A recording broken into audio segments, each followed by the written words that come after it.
காஞ்சி மகா சுவாமிகள் அருளிய தெய்வத்தின் குரல் பாகம் 7 பகுதி 52. பசு இன்றேல் வேள்வி இல்லை. அபிஷேகம் பக்தி வழிபாட்டில் வருவது. அதற்கு முக்கியமாக ஆகமங்களும் புராணங்களும் பிரமாணம். அவற்றை விடவும் முக்கியமாக நம்முடைய மதத்துக்கு மூல பிரமாணமாய் இருப்பது வேதமே. அதன் அடிப்படை இல்லாமல் ஆகம புராணங்களுக்கு பிரமாணமாகும் தன்மை இல்லை. வேதம் ஏதோ நம்முடைய தேசத்துக்கு மட்டுமே ஆனது என்று நினைத்தால் அதைவிட பெரிய தப்பு இல்லை. நம்முடைய தேசத்தில் மட்டும்தான் வேதத்துக்கு பிரயோகம். கர்மபூமியான இந்த பரத கண்டத்தில் மட்டும்தான் வேத கர்மாக்கள் செய்தால் பலன் உண்டு என்றாலும் அந்த பலன் இந்த தேசத்துக்கானது மட்டுமில்லை, சகல லோகத்துக்கும் பலனை உத்தேசித்துத்தான் இங்கே நம் தேசத்தில் வைதிக கர்மா செய்வது. ஹிருதயத்திலிருந்து ரத்தம் சரீரம் பூராவுக்கும் பாய்கிற மாதிரி இங்கே செய்யும் வைதிக அனுஷ்டானங்கள் லோகம் முழுதற்கும் க்ஷேமங்களை பாய்ச்சிவிடும். அதாவது வேதம் இருந்தால்தான் லோகமே நன்றாக இருக்கும். லோகக்ஷேமமே இங்கே நம்முடைய தேசத்தில் செய்கிற வைதீகமான யக்ஞ கர்மானுஷ்டானாதிகளில் இருக்கிறது. இதை பற்றி கொஞ்சம் கூட சந்தேகப்பட வேண்டாம். அப்படி லோகத்தையே வாழ்விப்பது யக்ஞம் வேள்வி என்பது. அதற்கு 2 அவசியமானவை. ஒன்று யக்ஞம் பண்ணுகிற கர்த்தாவான யஜமானன், இன்னொன்று யக்ஞத்தில் உபயோகமாகிற அதிமுக்கியமான திரவியங்களை தருகிற கோதான். யக்ஞத்தில் முக்கியமாக ஆகுதி கொடுக்கப்படும் திரவியம் பசுவிடமிருந்து பெறுகிற நெய்யே. ஆஜ்யம் என்று அதை சொல்வது. ஹவிஸ், தமிழில் அதுவே அவி என்று வரும். அந்த ஹவிஸ் என்பதே யக்ஞத்தில் ஆகுதி கொடுக்கப்படும் பலவிதமான திரவியங்களுக்கும் பொது பெயராயினும் குறிப்பாக ஹவிஸ் என்றால் பசும் நெய்தான். மற்ற ஆகுதி திரவியங்களையும் நெய்யால் தடவி சுத்தம் செய்துதான் ஹோமம் செய்ய வேண்டும். அக்னிஹோத்திரம் முதலான பல யக்ஞங்களில் கோஷீரம் ஹோமம் செய்யப்படுகிறது. ததி என்கிற தயிரும் ஹோம திரவியமாக பிரயோஜனமாகிறது.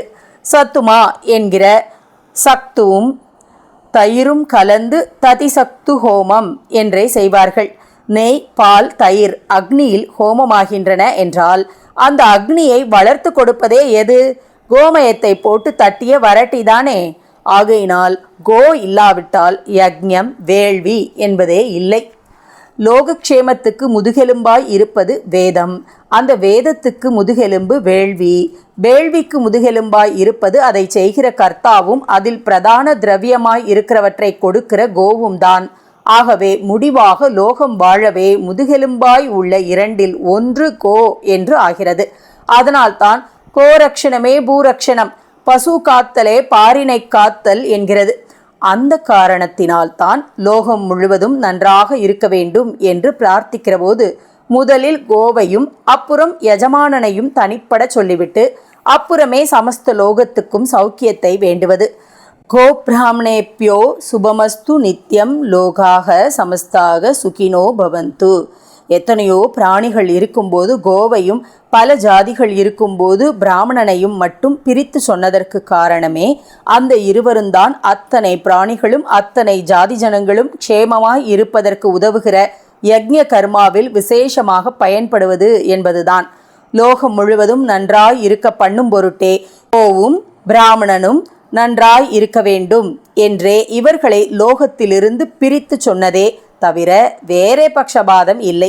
இப்படி சொன்னது ராமாயண பாராயணத்தின் முடிவிலே சொல்கிற மங்கள ஸ்லோகங்களில் முதலாவதானதில்.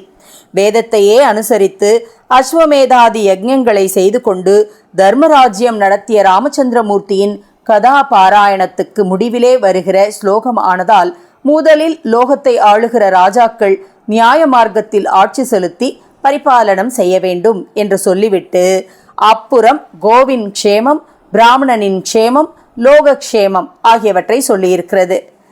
ஸ்வஸ்தி பிரஜாப்யக பரிபாலயந்தாம் நியாயேன மார்கேண மஹீம் மஹீஷாக கோ பிராமணேப்யோ சுபமஸ்து நித்யம் லோகா சமஸ்தா சுகினோ பவந்து. ராமர், கிருஷ்ணர் இந்த தேசத்தின் 2 கண்கள். கிருஷ்ண பரமாத்மாவிடம் லோகத்தின் நலனை பிரார்த்திக்கும் போது இதே மாதிரி லோகஹிதத்தை சொல்வதற்கு முந்தி கோ, பிராமணன் ஆகியவர்களின் நலனை சொல்லியிருக்கிறது. நமோ பிரம்மண்ய தேவாய கோ பிராமண்ய ஜகத்ஹிதாய கிருஷ்ணாய கோவிந்தாய நமோ நமக இப்படி யக்ஞத்தை தாங்கி தரித்து தூக்கி நிறுத்துபவர்களாக யக்ஞ கர்த்தாவான பிராமணன், யக்ஞத்துக்கு வேண்டிய திரவியம் தருகிற கோ என்ற 2 பேர் இருந்தாலும் அந்த இருவரிலும் கோவுக்கே முதலிடம் கொடுத்து அப்புறமே பிராமணனுக்கு இடம் தந்து கோ பிராமண என்று சொல்வதாகவே இருக்கிறது. ராமாயண மங்கள ஸ்லோகம், கிருஷ்ண பரமாத்மாவை பற்றின ஸ்லோகம், பொது வசனம் எல்லாவற்றிலுமே பிராமணனை பின்னுக்கு தள்ளி கோவுக்கே முக்கியத்துவம் தந்து கோ பிராமண என்றே சொல்வதாக இருக்கிறது. பிராமணர்களை பூதேவர், அதாவது தேவலோகத்தில் இல்லாமல் பூலோகத்திலேயே இருக்கிற தேவர்கள் என்பது. வேதத்துக்கே தங்களை அர்ப்பணம் செய்து கொண்டு லோகக்ஷேமத்துக்காக யக்ஞ கர்மானுஷ்டானங்களை பண்ணி கொண்டிருக்கும் பிராமணர்களைத்தான் அப்படி சொல்கிறது. தற்காலத்தில் இருக்கும் ஸ்வதர்மத்தை விட்டுவிட்ட பிராமணர்களே அல்ல. இப்படி தேவராக சொல்லப்பட்டவர்களுக்கும் முந்தி கோ. தான் கெட்டது போதாதென்று சந்திர புஷ்கரணியையும் கெடுத்தான் என்கிற மாதிரி பிராமணன் வேதரட்சணமான ஸ்வதர்மத்தை விட்டதில் யக்ஞ ஹோமாதிகளுக்கு க்ஷீணம் ஏற்பட்டுவிட்டதால் அவற்றுக்கு நெய், கோமயம் முதலியன தருகிற கோவின் புண்ணிய காரியமும் தடைப்பட்டுவிட்டது. தன்னிடமிருந்து திரவியங்களை கொடுத்து யக்ஞ ரட்சையை செய்கிற கோ எதையும் கொடுக்காவிட்டாலும் தன்னுடைய சாணித்திய மாத்திரத்திலேயே மந்திரங்களை ரட்சித்து கொடுக்கிற வல்லமை வாய்ந்ததாக இருக்கிறது.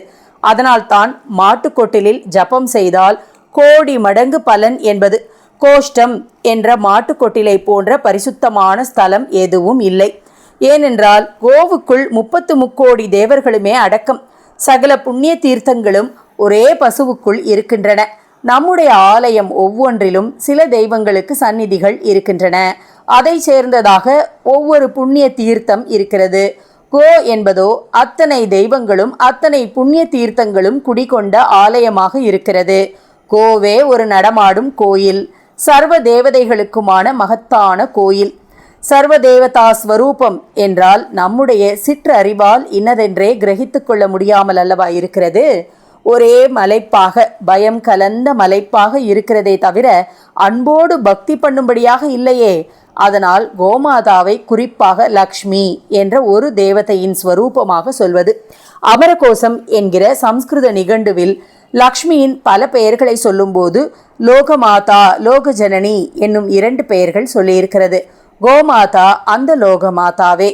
கோமாதாவை லக்ஷ்மி என்கிறது ஒரு பக்கம், அவளை லக்ஷ்மியின் வாசஸ்தானமாக சொல்வது இன்னொரு பக்கம். லக்ஷ்மிக்கு வாசஸ்தானங்கள் 5. சுமங்கலியின் சீமந்தம் என்கிற வகிடு, மலர்ந்த தாமரை பூவின் உள்பக்கம், யானையின் மஸ்தகம், பில்வபத்திரத்தின் பின்பக்க ரேகை ஆகிய 4ஓடு பசுவின் பின்புறமும் 5வதாக மகாலட்சுமியின் நிவாசமாக இருக்கிறது. கோவிடத்தில் எதிரிடைகள் சேர்கிறதில் கோமய கோமூத்திரங்களும் பவித்திரமாக இருப்பதாக பார்த்தோம் அல்லவா? அப்படியேதான் அதன் முகமண்டலமாக இல்லாமல் பிருஷ்டபாகமாக இருக்கப்பட்ட பின்புறமும் பரம பவித்திரமான லக்ஷ்மி வாசமாக இருக்கிறது.